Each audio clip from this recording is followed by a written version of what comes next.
Good morning. Good morning. Malamig-lamig kayo dito, malamig-lamig. Oh, masarap ay kasama. Kaya ka. Ay, kaya ka. Doon na ulan ngayon eh. Kahapon sobrang init. Oo. Doon na lang ngayon lamig-lamig. Kapag kay hindi ako nakapagchika-chika sa inyo kahapon, kay kahapon ay marigla ako, di puta. Ewan ko ba naman, hanggang saan ba? Maalis ang ano to, tawag na regla. Kailan kaya matapos, no? Alam mo, natapos na ako marigla eh. Hindi na ako napunta ng 2 buwan, hindi naman ako magregla. Akala ko tapos na. Aba, kahapon nagkaregla ako, kaya nagkatapos ako birthday, nagkaroon ng regla. Pungal. Yun, dahil dyan, sa hindi tayo nakapag-usap ng ilang araw, ay isang araw na tayo nakapagchikahan. Kaya alam mo na, reglahan ako ngayon, kaya alam mo na, init ang ulo, ang regla ay pungal. Dahil dyan, hindi okay kasi maulan. May chismis ako, dahil! May chismis ako sa'yo, dahil. Kasi nakita ko uli yung dati kong kasama. Hindi naman kayo magkatrabaho. Pero dati, nagkikita kami doon, simbahan yata yung dati, naalala ko. Unang school kami noon, school. Elementary kami. Ngayon, yung nakita kami, naalala ko tuloy, yung kanyang nakaraan. Siyempre, alam naman chismosa tayo. Pero more friends naman natin yan. Kaya kahit yan, ay chismis natin sila. Okay lang yan. Hindi ko sinabi pangalan nila. Secret yun. Pero sure na sure to. So yun. Itong friend ko dati nung kami elementary.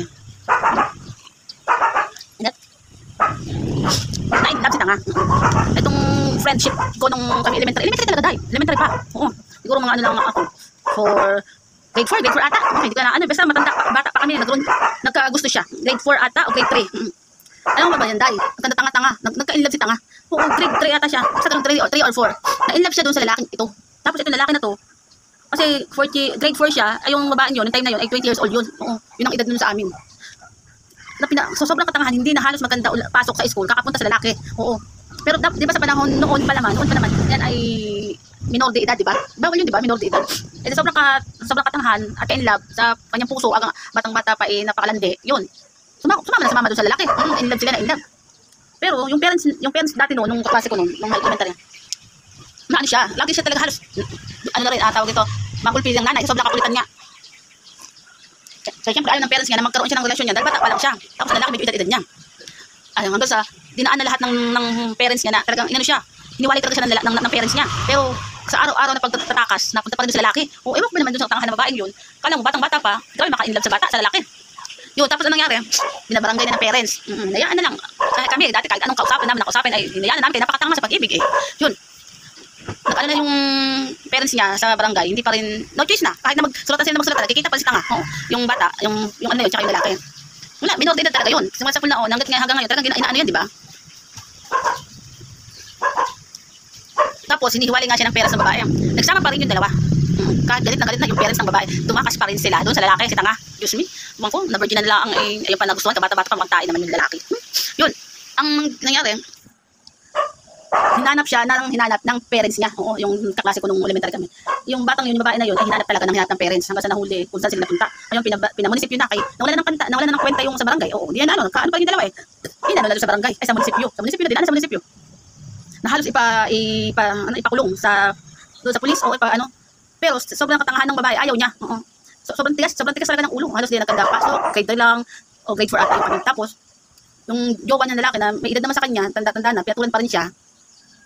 Yun, sumapa pa rin siya doon sa ayaw niya na ipakulong sa pulis yung batang lalaki. Oo, ayaw niya So, ngayon nangyari, maghiwalay sila. Oo, para hindi sila magkita. Nagsulat-sulat ko na.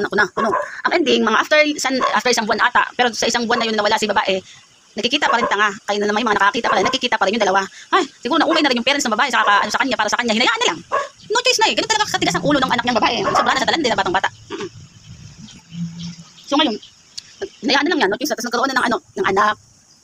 Nagkaroon siya ng anak na babae. Nagkaroon na ng anak. Tatlo ata naging anak o 4. Ganun.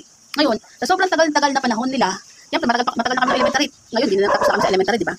May edad na kami. Ngayon, after ilang taon, naalala ko sa kanya na nagsabi siya na yung pala ay nagkahiwalay na sila nung kalibin niya. Sabi ko, sobrang tagal na panahon na ginawa din yung ngayon pa nakipaghiwalay sa sobrang katangahan. Ang ina ng classmate ko na umayaw siya doon sa lalaki na yun. Ngayon pa talaga siya umayaw kung kailan nakaapat na silang anak, na ang laki na ng panganay niyang babae. Wala yan na, pero yung mga anak niya ata, doon naka-save doon sa lalaki. Doon nakasama sa lalaki. Ngayon, ang balita ko, yung anak niyang panganay, buntis na rin, pero hindi na, dapat din yun eh. Alam ko, pagka elementary yata o high school, oo, nagkaroon din, anak ko naman. Kasi nakakaloka na naman. Kaso ngayon, nandito na kasi sa side ng tatay, hindi na siya, hinayaan na lang niya.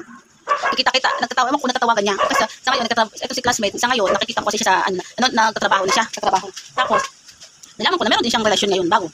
Kailan siguro ngayon lang siya Ngayon, nakahanap ulit ng bagong ano, kung sa ganung edad, maghahanap siya ulit ng relasyon. Kaso, ang para sa akin, ang problema, okay lang na nagkaroon siya ng bagong relasyon. Kasi nakaligayahan mo eh. Kaso, ang mga anak mo, wala sa'yo. Nandoon sa mga naging relasyon niya. O diba? Hindi lang pwedeng hayaan na lang yung mga anak mo. Sobrang tagal na panahon. Pinagtanggol niya yung kalipin niya dati, pero ngayon ang anak niya hindi mo maipagtanggol para po sa kanya. Di ba kung di ba makatangahan tong babae ito, ha? Ewan ko lang sa mga ganyan sa katangahan sa ganyan sa pag-ibig, ngayon bago yung lalaki, bahala ka sa buhay mo. Sana sa panahon ngayon, yung mga anak niya maging safe. Kung alam ko kasi buntis yung panganay niya, sana safe din ngayon. Sana makita sila mag-iina. Dahil sa katangahan ng nanay, sa sobrang noon pa maitangan sa pag-ibig ngayon, tanga pa rin. Nakakaloka, tara nga na, tama na yung chika ko, kaya highlight na ano lang sa mga katangahan sa pag-ibig, pobla.